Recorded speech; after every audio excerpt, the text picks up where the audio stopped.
அச்சத்தை ஏற்படுத்தி இருக்கின்றது அப்படிங்கிறது ஒரு செய்தி.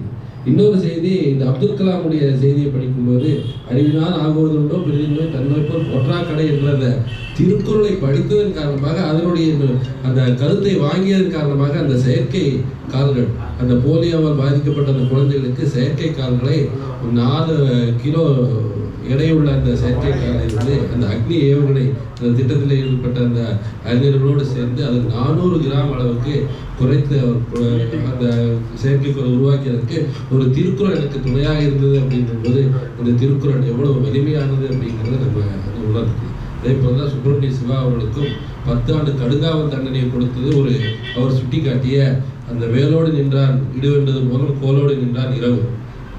கையில கத்தியை வச்சுக்கிட்டு நீ எனக்கு கூடுதலாக வழிப்பறை செய்வதை போல ஒரு அரசன் குடிமக்களிடத்துல வரி வாங்குவது என்பது அதனோடு ஒப்பிட்டு பேசுகின்றார். இதை அவர் காட்டும்போது அவருக்கு 10 ஆண்டு காலம் கடுங்காவல் தண்டனை கொடுக்கப்பட்டது அப்படிங்கும் போது இந்த திருக்குறள் வந்து எவ்வளவு வலிமையானது அப்படிங்கிறத இதையெல்லாம் பார்க்கும்போது எங்களுக்கு ஒரு ஆச்சரியமாக இருந்தது.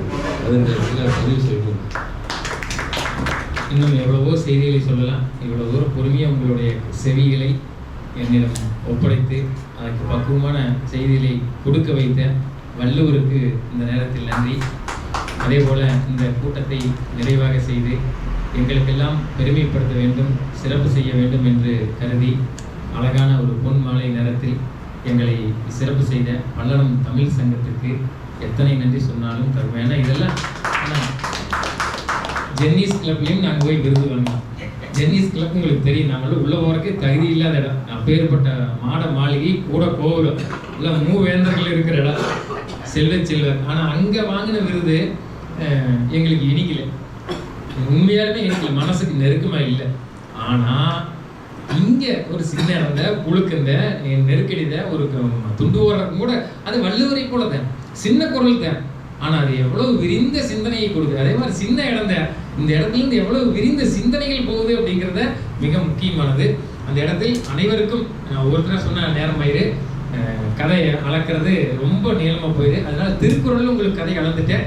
நன்றிகள் நான் அனைவரையும் ஒரே வார்த்தையில் நன்றி மறப்பது நன்றன்று என்ற ஒற்றை திருக்குறளை சொல்லி எங்கெங்கோ இருந்து நம்மை வாழ்க்க வந்திருக்கக்கூடிய அத்துணை நல்ல உள்ளங்களுக்கும் இந்த நேரத்தில் திருக்குறள் சார்ந்தே நன்றியை வைத்து விடைபெறுகிறேன், நிறைவு செய்கிறேன். நன்றி.